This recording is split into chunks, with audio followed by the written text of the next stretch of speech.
Hello everyone, আশা করি সবাই ভালো আছেন, সুস্থ আছেন। আজকে দারুণ একটা রেসিপি নিয়ে এসেছি, কুমড়া ফুলের বড়া বা পাকোড়া। পাকোড়া বানানোর জন্য আমি এখানে পরিমাণ মতো বেসন নিয়ে নিয়েছি এবং একটা ডিম দিয়ে দিব। ডিম দিলে খেতে খুবই ভালো লাগে। এবং আমি এখানে কিছু পরিমাণ কাঁচামরিচ, কিছু ধনিয়া পাতা কুচি, পরিমাণ মতো লবণ এবং পরিমাণ মতো হলুদের গুঁড়া, পরিমাণ মতো মরিচের গুঁড়া এবং পরিমাণ মতো পানি দিয়ে ব্যাটারটাকে ভালো করে মিক্সড করে নিব এবং একটু পাতলা করে ব্যাটারটা তৈরি করব।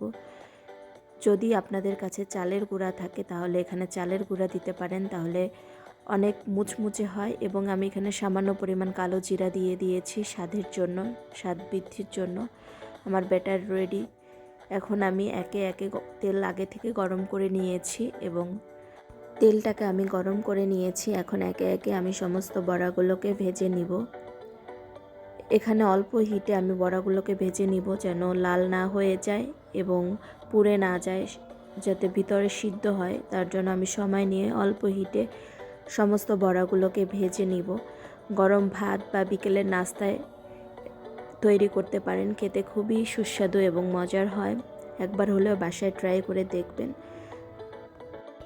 কুমড়া ফুলে সামান্য পরিমাণ প্রোটিন এবং প্রচুর পরিমাণে খনিজ যেমন ফসফরাস, আয়রন, সেলেনিয়াম, ম্যাগনেসিয়াম থাকায় এটি শরীরের জন্য দারুণ উপকারী।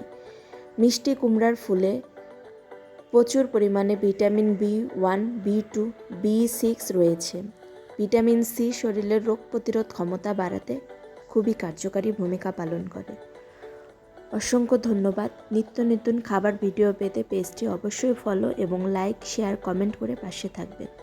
ধন্যবাদ।